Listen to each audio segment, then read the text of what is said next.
ಲೋಕಾಯುಕ್ತದ ಹೆಸರಿನಲ್ಲಿ ಗುತ್ತಿಗೆದಾರನೊಬ್ಬ ವಸೂಲಿ ದಂಧೆಯನ್ನ ಮಾಡ್ತಾ ಇದ್ದಿದ್ದು ಬೆಳಕಿಗೆ ಬಂದಿದೆ. ಅಧಿಕಾರಿಗಳ ಹೆಸರು ಹೇಳ್ತಾ ಇದ್ದ, ಲಕ್ಷ ಲಕ್ಷ ಹಣಕ್ಕೆ ಬೇಡಿಕೆ ಇಡ್ತಾ ಇದ್ದ. ಲೋಕ ಅಧಿಕಾರಿಗಳ ಪರಿಚಯವೇ ಈತನಿಗೆ ಬಂಡವಾಳ ಆಗಿತ್ತು. ಕೇಳಿದಷ್ಟು ಹಣ ಕೊಡದೇ ಇದ್ರೆ ಅರೆಸ್ಟ್ ಮಾಡಿಸ್ಬಿಡ್ತೀನಿ ಅಂತ ಹೇಳಿ ಬ್ಲಾಕ್ ಮೇಲ್ ಮಾಡ್ತಾ ಇದ್ದ. ಲೈನ್ ಮ್ಯಾನ್ ನಿಂದ ಹಿಡಿದು ಹಿರಿಯ ಅಧಿಕಾರಿಗಳವರೆಗೂ ಎಲ್ಲರಿಂದ ವಸೂಲಿ ಮಾಡಿದ್ದಾನೆ. ಸಾಮಾಜಿಕ ಹೋರಾಟಗಾರರ ಕೈಯಲ್ಲಿ ಶರಣಪ್ಪ ಸದ್ಯ ಟ್ರ್ಯಾಪ್ ಆಗ್ಬಿಟ್ಟಿದ್ದಾನೆ. ವಿದ್ಯುತ್ ಗುತ್ತಿಗೆದಾರನ ವಸೂಲಿ ದಂಧೆ ಸದ್ಯ ಬಟಾಬಯಲಾಗಿದೆ. ಈತನ ವಸೂಲಿ ದಂಧೆಗೆ ಸಂಬಂಧಪಟ್ಟಂತ ಎಕ್ಸ್ಕ್ಲೂಸಿವ್ ಆಡಿಯೋ, ವಿಡಿಯೋ ನ್ಯೂಸ್ ಫಸ್ಟ್ಗೆ ಲಭ್ಯವಾಗಿದೆ. ನೀವೀಗ ಏನಾಗಿತ್ತು 10 ಕೇಳಿದಾರಲ್ಲ, ಅರೇಂಜ್ ಮಾಡ್ಕೊಂಡ್ ಬರ್ತೀನಿ ಅಂತ ಅಂದ್ಬಿಟ್ಟು ಹೇಳಿದ್ರೆ ಅವನ್ನ ನೆಕ್ಸ್ಟ್ ಮಾಡೋದು. ಈಗ ಏನ್ ಮಾಡ್ಬೇಕು ಅವನ್ನ? ಈಗ ಅವನಿಗೆ ತಗೊಂಡು ನೀವು ಬುದ್ಧಿ ಕಲಿಸ್ಬೇಕು. ನಾವು ಓದಾಡ್ತಾ ಇದೀವಿ, ಆಯ್ತು ನೋಡ್ಕೊಂಡು ಮಾಡಿದ್ರೆ ನಾವು ಓದಾಡ್ತಾ ಇದೀವಿ. ಆಯ್ತು ಹೇಳೋಣ, ಅದೇನ್ ಕೊಡ್ಬೇಕು ಹೇಳೋಣ. ಅದೇ ನಾವು ಎಲ್ರಿಗೂ ಕೊಡ್ಬೇಕು. ನಾವು ಒಬ್ಬನೇ ತಗೊಂಡ್ ಮಾಡೋದಲ್ಲ. ಅಲ್ಲ ಒಂದು ಒಪಿನಿಯನ್ ಹೇಗಿದೆ, ಅವನ ಹೆಸರು ಏನಂದ್ರೆ ರಮೇಶ್ ಅಂತ. ಅವನ ಹೆಸರು ಬರೀರಿ, ಬರೀತೀನಿ. ಒಂದು ಚೀಟಿಯಲ್ಲಿ ಬರೆದು ಕಳಿಸಿ. ಏನ್ ನಿಮ್ಮ ಹೆಸರು? ಲೋಕೇಶ್ ಅಂತ. ಇದೆಯಲ್ಲ ನಿಮ್ಮ ನಂಬರು? ಹಾ, ಅದೇ. ನೀವು ಯಾವ ಏರಿಯಾದವರು? ನಾವು ಮಹಾಲಕ್ಷ್ಮಿ ಲೇಔಟ್. ತಾನೆ ಅಲ್ಲಿ ಎಡಬಲ್ಲಿ. ಹಾ, ಇಲ್ಲಿ ಎಡಬಲ್ಲಿ ಗೊತ್ತ, ವಿನೋದ್ ಅಂತ. ವಿನೋದ್ ಅಲ್ಲ, ಎಡಬಲ್ಲಿ ಪಾಂಡುರಂಗ. ಎಡಬಲ್ಲಿ ಹೆಸರು ಗೊತ್ತಿಲ್ಲ. ನೀವು ಆ ಲೆವೆಲ್ ಹೋಗಿಲ್ಲ? ಇನ್ನು ನಾನು ಇಲ್ಲ, ನನ್ನ ಕೆಲಸ ವರ್ಕ್ ಜಾಸ್ತಿ, ಆ ಕಡೆ ಜಾಸ್ತಿ ಮಾಡ್ಸೋದು. ಎಲ್ಲೇ? ನಮ್ದೆಲ್ಲ ದೇವನಹಳ್ಳಿ ಸೈಡ್, ದೊಡ್ಡಬಳ್ಳಾಪುರ ಸೈಡ್. ದೇವನಹಳ್ಳಿ ಅಂದ್ರೆ ನಮ್ಮ ಲಕ್ಷ್ಮೀಕಾಂತ್, ವೆಂಕಟೇಶ್, ಶ್ರೀಧರ್ ಎಲೆಕ್ಟ್ರಿಕಲ್ಸ್ ಆ ಕಡೆ. ನಮ್ಗೆ ಜಾಸ್ತಿ ಆ ಕಡೆ ಮಾಡಿ. ಬಟ್ ಕರೆದಾಗ ಒಂಚೂರು ಬರ್ತೀರಾ? ಖಂಡಿತ. ಅಯ್ಯೋ, ನಾನು ಶಿಕ್ಷೆ ಕೊಡ್ಬೇಕು. ಏನಾಗ್ಲಿ ನಾನು ಸಸ್ಪೆಂಡ್ ಮಾಡಿಸ್ಬಿಡ. ಸಸ್ಪೆಂಡ್ ಮಾಡ್ಸೋಣ. ಅದೇನಿದೆ ಅದು ಮಾಡಿಸ್ಬೇಕು ಅಂತಾನೆ ಇಷ್ಟೊಂದು ನಿರ್ಧಾರ. ಇಲ್ಲ, ಮಾಡಿಸ್ಬಿಡ್ತೀನಿ. ಯಾಕಂದ್ರೆ ನಿಮ್ದು 2 ಲಿಂಕ್ ಇದೆ. ಆಯ್ತು, ಆಡಿಯೋ ಲಿಂಕ್, ಆಡಿಯೋ ಇದೆ, ವಿಡಿಯೋ ಪಕ್ಕ. ಅವ್ನು ಪ್ಲಾನ್ ಮಾಡಿದ್ದು ಅವನು 50 ಕೇಳಿದ್ದಾನೆ. 50 ಕೇಳಿ ನಾನು 50 ಬರೀ ಲೈನ್ ಕ್ಲಿಯರ್. 50 ಕೇಳ್ತಾನೆ. ಎಷ್ಟು ದೂರಾಂಕರ ಇರಬೇಕು? ಮನೆ ರೇಟ್ ಮಾಡ್ಸೋಣ. ಅವ್ನ ಮನೆ ಬಂದು ಆ ಮನೆ ನೋಡಿಲ್ಲ, ಬಟ್ ಆ ಲೊಕೇಶನ್ ಅಲ್ಲಿ ಇದೆ ಅಂತ ಗೊತ್ತು. ಹೌದಾ? ಅವ್ರ ಮೂಲ ಮಾಗಡಿ ಕಡೆ. ಹೇಗೆ ಜೋರ ಮಾಡೋಣ ದುಡ್ಡು? ಮೂಲ ಮಾಗಡಿ ಕಡೆ. ಭ್ರಷ್ಟ ಅಧಿಕಾರಿಗಳನ್ನ ಟ್ರ್ಯಾಪ್ ಮಾಡಿ ವಸೂಲಿ ಮಾಡ್ತಾ ಇದ್ದವನು, ಅವರನ್ನ ಬ್ಲಾಕ್ ಮೇಲ್ ಮಾಡಿ ಹೆದರಿಸಿ ಬೆದರಿಸಿ ಹಣ ಕೀಳ್ತಾ ಇದ್ದವನು ಈ ವಿದ್ಯುತ್ ಗುತ್ತಿಗೆದಾರ ಶರಣಪ್ಪ ಕುರುಬನಾಳ. ಬಟ್ ಇಂಟ್ರೆಸ್ಟಿಂಗ್ ಏನು ಅಂದ್ರೆ, ಈಗ ಈತನನ್ನೇ ಟ್ರ್ಯಾಪ್ ಮಾಡಿ ಈತನ ಅಸಲಿಯತ್ತನ್ನ ಬಯಲಿಗಿಳಿಯುವಂತಹ ಕೆಲಸ ಆಗಿದೆ. ಈತನನ್ನ ಟ್ರ್ಯಾಪ್ ಮಾಡುವಂತಹ ಸಂದರ್ಭದಲ್ಲಿ ತಾನು ಟ್ರ್ಯಾಪ್ ಆಗ್ತಾ ಇದ್ದೀನಿ ಅಂತ ಗೊತ್ತಿಲ್ಲದೆ ಈತ ಹಣಕ್ಕಾಗಿ ಯಾವ ರೀತಿ ಬೇಡಿಕೆ ಇಟ್ಟ, ಯಾವ ರೀತಿ ವಸೂಲಿಗಿಳಿದ ಅನ್ನೋದಕ್ಕೆ ಸಂಬಂಧಪಟ್ಟಂತಹ ಒಂದು ಆಡಿಯೋ ಲಭ್ಯವಾಗಿದೆ. ನೋಡೋಣ ಬನ್ನಿ. ಸರಿಯಾಗಿ ನಿಂತ್ಕೋ. ನನ್ನ ಎದುರುಗಡೆ ಏನ ಒಳ್ಳೆ ಡಾನ್ ನಿಂತ ನಿಂದಿರ್ತಲ್ಲ. ಏನಂತ ತಿಳ್ಕೊಂಡ್ಬಿಟ್ಟಿದೀಯ? ಅರೆಸ್ಟ್ ಮಾಡಿಸ್ಬೇಕಾ? ಅಧಿಕಾರ ಇಲ್ವ ಅವ್ರಿಗೆ? ಅಧಿಕಾರವಿಲ್ಲೇನಯ್ಯ? ನಿನ್ ಮನೆಗೆ ನಾನು ಬಂದು ವಿಡಿಯೋ ಮಾಡ್ಲೇನಯ್ಯ? ಮಾಡಕ್ಕಾಗಲ್ವಾ ನನಗೆ? ಏನ್ ರಿಯಲ್ ಎಸ್ಟೇಟ್ ಮಾಡ್ತೀನಿ ಅಲ್ಲಿ? ಲೋಕಾಯುಕ್ತಕ್ಕೆ ಬಾ.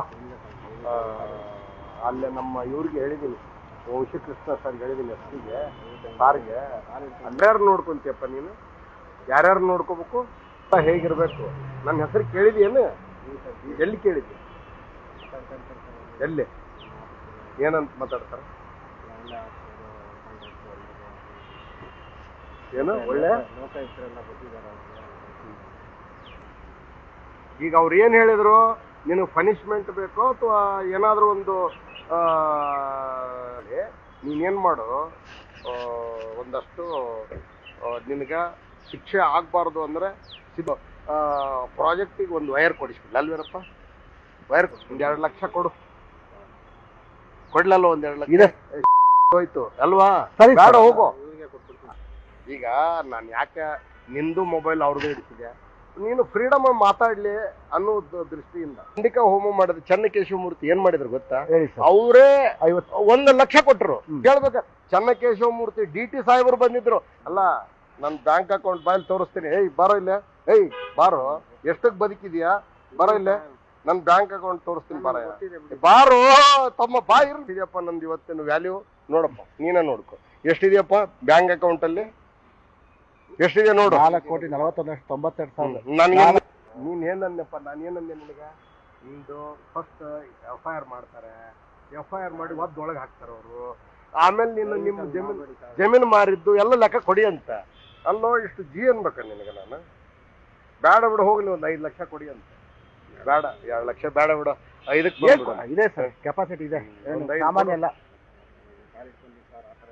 ಬೇಡ ಬಿಡು, ಇಲ್ಲ ಇಲ್ಲ ಬೇಡ ಬಿಡು, ಒಂದು 5 ಲಕ್ಷ ಕೊಡಿಸ್ಬಿಡು ಅಂತ. ತಗೋ 5 ಲಕ್ಷ ತಂದು ಕೊಟ್ಬಿಡು ಅವ್ರಿಗೆ. ರಸೀದಿ ತಗೊಂಡ್ಬಿಡು, ಚೆಕ್ ತಗೊಂಬಾ.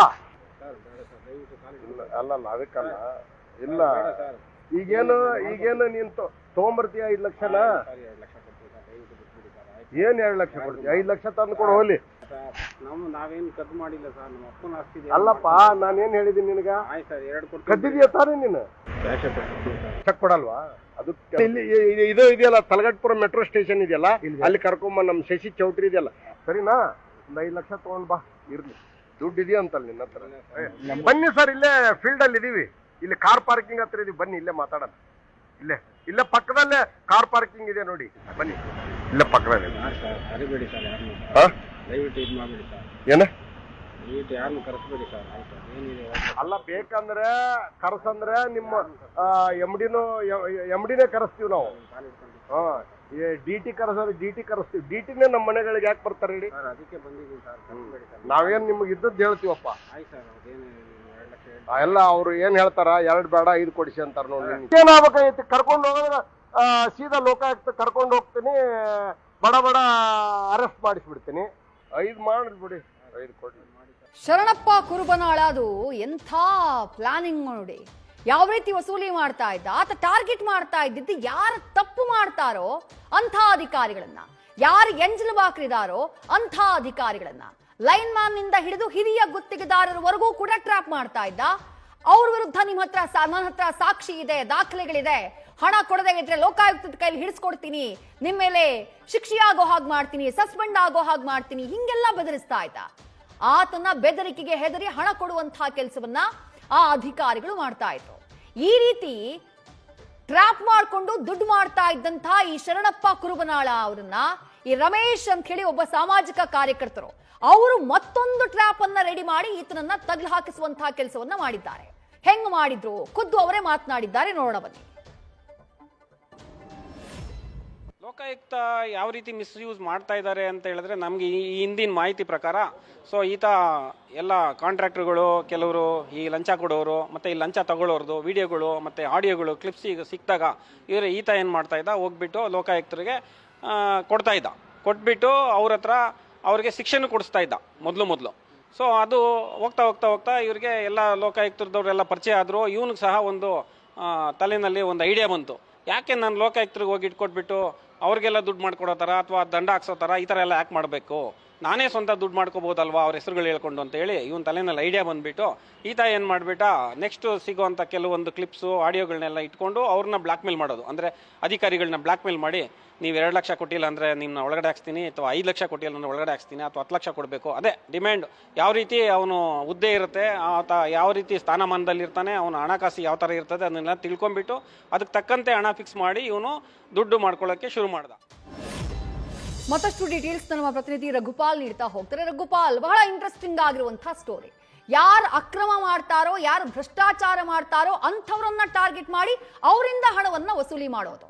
ಆದ್ರೆ ಹಾಗೆ ವಸೂಲಿ ಮಾಡ್ತಾ ಇದ್ದವನು ಈಗ ತಾನೇ ಟ್ರ್ಯಾಪ್ ಆಗಿ ಹೋಗಿದ್ದಾನೆ. ಬಟ್ ಈತ ಯಾವ ರೀತಿ ಮಿಖಗಳನ್ನ ಹಿಡಿತಾ ಇದ್ದ, ಜೊತೆಗೆ ಈತ ಒಬ್ಬನೇ ಇದನ್ನ ಮಾಡೋದಕ್ಕೆ ಸಾಧ್ಯ ಇದೆಯಾ? ಬೇರೆ ಯಾರಾದ್ರೂ ಅಧಿಕಾರಿಗಳು ಈತನ ಜೊತೆ ಶಾಮೀಲಾಗಿದ್ದಾರಾ? ಏನ್ ಮಾಹಿತಿ ಸಿಗ್ತಾ ಇದೆ ರಘುಪಾಲ್? ವಿದ್ಯಾಶ್ರೀ ಶರಣಪ್ಪ ಕುರುಬನಾಳ ಮೂಲತಃ ಈತ ವಿದ್ಯುತ್ ಗುತ್ತಿಗೆದಾರನಾಗಿ ಬೆಸ್ಕಾಂ ವ್ಯಾಪ್ತಿಯಲ್ಲಿ ಕಳೆದ 30 ವರ್ಷಗಳಿಂದ ಕೆಲಸವನ್ನು ಮಾಡ್ತಾ ಇದ್ದಾನೆ. ಈತ ಮೂಲತಃ ಕೊಪ್ಪಳ ಜಿಲ್ಲೆಯ ಕುಷ್ಟಗಿ ತಾಲೂಕಿನವನು. ಈತ ಅಂದರೆ ಬೆಂಗಳೂರಿಗೆ ಬಂದು 30 ವರ್ಷಗಳಿಂದ ಸುಮಾರು 2 ಎಲೆಕ್ಟ್ರಿಕ್ ಶಾಪ್ಗಳ ಮಾಲೀಕನಾಗಿದ್ದು ವಿದ್ಯುತ್ ಗುತ್ತಿಗೆದಾರನಾಗಿ ರಾಜ್ಯದ ಬೇರೆ ಬೇರೆ ಕಡೆ ಕೆಲಸ ಕಾರ್ಯಗಳನ್ನು ನಿರ್ವಹಣೆ ಮಾಡ್ತಿದ್ದ.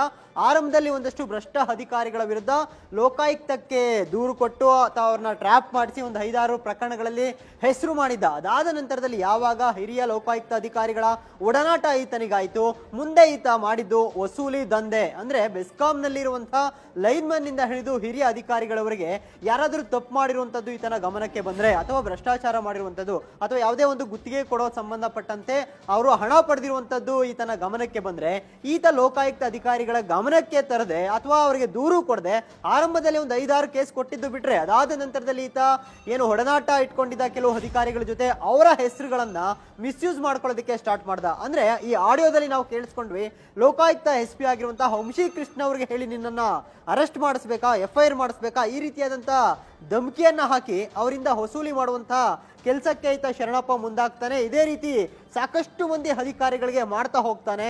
ಇದು ಯಾವಾಗ ಒಂದಿಬ್ರು ಸಾಮಾಜಿಕ ಕಾರ್ಯಕರ್ತರ ಗಮನಕ್ಕೆ ಬರುತ್ತೆ, ನೋಡೇ ಬಿಡೋಣ ಈತ ನಿಜವಾಗ್ಲೂ ಈತ ಮಾಡ್ತಿದ್ದಾನ, ಯಾವ ರೀತಿ ವಸೂಲಿ ಮಾಡ್ತಿದ್ದಾನೆ ಅಂತೇಳಿ ಒಬ್ಬ ರಮೇಶ್ ಲೈನ್ಮೆನ್ ವೇಷಧಾರಿಯಾಗಿ, ಜೊತೆಗೆ ಮತ್ತೊಬ್ರು ಲೋಕೇಶ್ ಅನ್ನೋ ವ್ಯಕ್ತಿ ಈತ ಗುತ್ತಿಗೆದಾರನ ಸೋಗಿನಲ್ಲಿ ಈತನನ್ನ ಸಂಪರ್ಕ ಮಾಡ್ತಾರೆ. ಅಂದ್ರೆ ಲೋಕೇಶ್ ಈತನ ಶರಣಪ್ಪನ ಬಳಿ ಹೋಗ್ತಾರೆ. ಈ ರಮೇಶ್ ಎಂಬ ಲೈನ್ಮೆನ್ ನನ್ನ ಬಳಿ ಕೆಲಸ ಮಾಡ್ಕೊಡೋದಕ್ಕೆ ಹಣವನ್ನ ಕೇಳ್ತಾ ಇದ್ದಾರೆ, 25,000ಕ್ಕೆ ಡಿಮ್ಯಾಂಡ್ ಮಾಡಿದ್ದಾರೆ, ಈ ಹಣ ಕೊಟ್ಟಿಲ್ಲ ಅಂದ್ರೆ ನಿನ್ಗೆ ಕೆಲಸ ಮಾಡ್ಕೊಳ್ಳೋದಕ್ಕೆ ಅವಕಾಶ ಮಾಡ್ಕೊಡೋದಿಲ್ಲ ಅನ್ನೋ ಒಂದು ಆರೋಪವನ್ನ, ಅಂದ್ರೆ ಒಂದು ಆಡಿಯೋ ವಿಡಿಯೋ ಮಾಡ್ಕೊಂಡು ಈ ಶರಣಪ್ಪನಿಗೆ ಕೊಡ್ತಾನೆ. ಶರಣಪ್ಪ ಲೋಕೇಶ್ ಹೇಳ್ತಾನೆ, ಈ ಆಡಿಯೋ ಮತ್ತೆ ವಿಡಿಯೋವನ್ನ ಯಾರಿಗೂ ಕೂಡ ಕೊಡಬೇಡ ಅಂತೇಳಿ.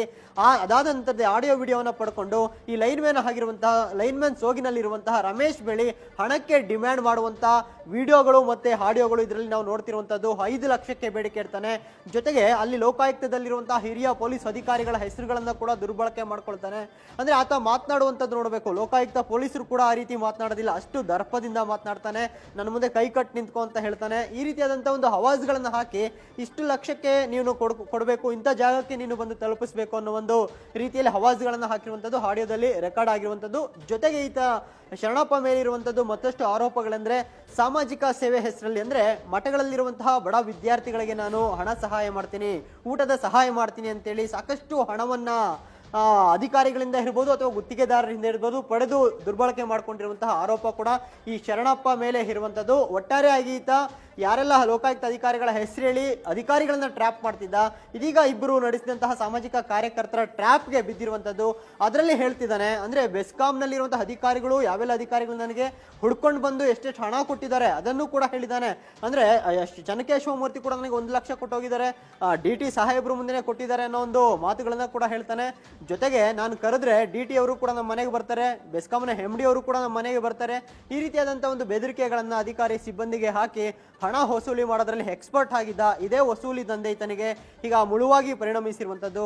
ಲೋಕಾಯುಕ್ತ ಹಿರಿಯ ಅಧಿಕಾರಿಗಳು ಸೇರಿದಂತೆ ಲೋಕಾಯುಕ್ತ ಸಿಬ್ಬಂದಿ ಹೆಸರುಗಳನ್ನ ಕೂಡ ಮಿಸ್ಯೂಸ್ ಮಾಡಿ ಈಗ ತಗಲಾಕೊಂಡಿರುವಂತದ್ದು. ವಿದ್ಯಾಶ್ರೀ, ಥ್ಯಾಂಕ್ ಯು ರುಕ್ಪಾಲ್ ತಮ್ಮೆಲ್ಲ ಡೀಟೇಲ್ಸ್ಗೆ. ನ್ಯೂಸ್ ಫಸ್ಟ್ ನಿರ್ಭೀತಿಯಿಂದ ನಿಮ್ಮ ಪರವಾಗಿ.